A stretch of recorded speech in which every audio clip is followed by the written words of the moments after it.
Hello guys, this is Ray Chen. Today we're going to talk about understanding your DISC personality.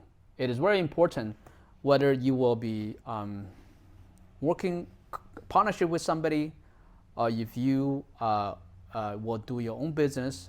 It's all important to understand your personality because let's say if you partnership with somebody, you want to partnership with somebody that has a different personality with you, this personality type.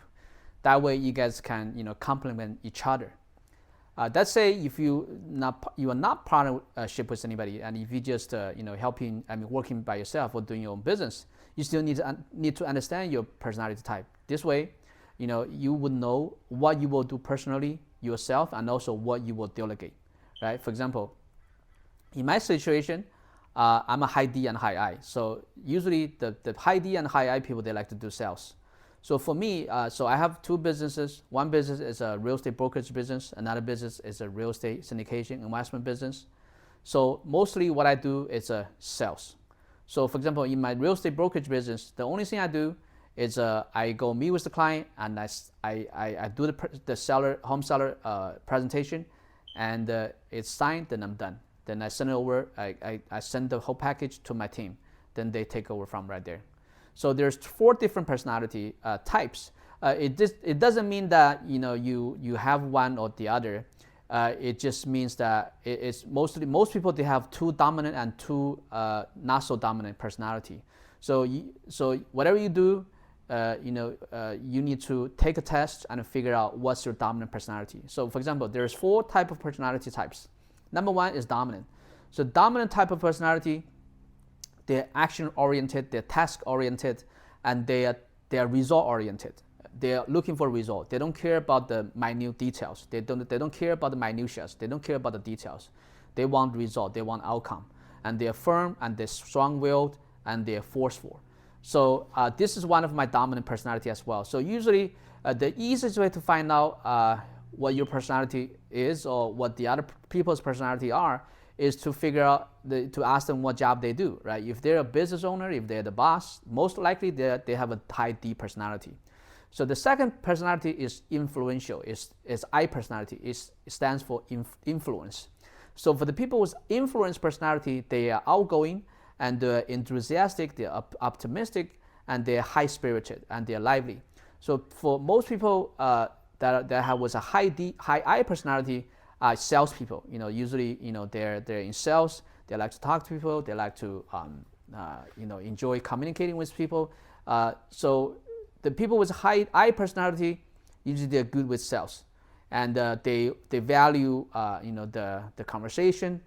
They enjoy talking with people. So that's. So the high I personality, they're also fast-paced, but they're more people-oriented, versus the high D personality, they're fast-paced, but they're more task-oriented. Okay, so now let's come down to the to 2 other personality. By the way, each of these past personality, there's no right or wrong. It's just what kind of disposition you are. It's just what kind of personality you are. Right? And if you're a certain type of personality, it make a difference as far as what kind of tasks you like doing, what kind of job suits you better, right? So for the third personality type is conscientious. The conscientious personality type, they're analytical, and they are reserved, and they're precise, and they're private, and they're systematic. So they are more, they are not as fast-paced, they are moderate-paced, and they are also task-oriented. So the people that fit the conscientious personality type are usually CPAs, accountants, engineers. So this type of people, they're more into details. They care about the details, and they want to make sure it's done correctly. They want to show there's no mistakes. So usually, so I'm not a C, so this is not something I'm good at. That's why I have my team to take care of all this paperwork and everything. So and then the next one you have, the last one is steadiness personality, stand for S. S stands for steadiness. So the type of people that have a steadiness personality are usually nurse, customer service people, they care about the personality, they care about how people feel, and they care about their patient, and they're even-tempered, and they're accommodating, and they're humble. So, I'm not saying I'm not humble. I try to be humble, but I'm definitely not patient. So I'm very fast-tempered. So for the people that are, with steadiness personality, they care about the feeling. They want to make sure everybody feel good. They want to make sure that everybody is on the same page. So this is very important for you to know. So that's why you want to take the personality test, and you want to understand what kind of personality you are, and then so once you figure out your personality, you want to focus on doing a task that's aligned with your personality. You don't want to do something that's that's just against your personality. You will not be effective. You will not enjoy doing it, right? And also, it's very important to figure out the personality type. Is you want to communicate toward using the style and the communication style that each personality type enjoy talking. For example, let's say if you talk to people with a high D personality, dominant personality, you don't want to go too much into details. You want to be quick. You want to the point. You want to give them the outcome. You want to guarantee them the result. So that's the way you want to communicate. If you're talking to people with an influence personality, you want to make it fun, right? You want to, for example, when I went to meet one of the homeowner, she's a retired barber, so she hairstylist. She cut hair for people.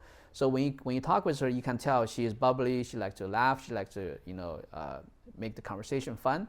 So when she's like that, I also try to mimic her way of talking, to laugh more. Usually I don't laugh a lot. I don't smile too much. But when I meet with her, when I was talking with her, so I try to mimic her personality. I try to be more fun when I'm talking with her. So I try to be more bubbly. I mean, it's probably hard to imagine, but that's what I try to do. So when you talk to people with conscientious personality, you want to make sure that you give them the numbers. You want to make sure you give them the statistics. You want to make sure that they ask them if they have any concern about the details.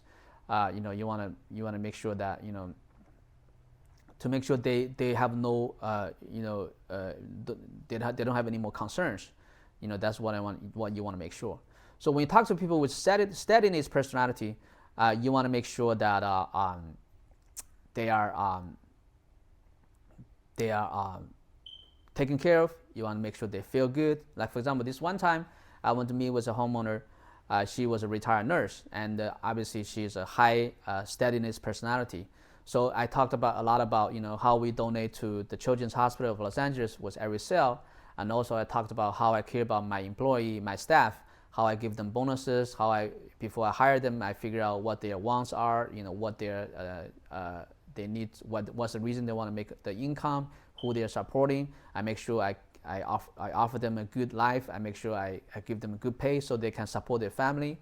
So after sharing with this nurse about what I do with my staff, she was really moved, and she was really taken. She was really into what I was talking about. So we had a good conversation, and I was able to sign a contract with her. So you want to make sure that you communicate in the way that the person in their personal personality style. That way, your communication will be very effective. So today we talked about DISC, how to figure out your DISC personality type, how to take advantage, maximize your personality type to be more efficient in your work, and how to determine the personality type of the person you're talking to, you're selling to, and also how to mimic their personality type and communication style, so you can be more effective in what you say. Okay, this is Ray Chen. Until next time.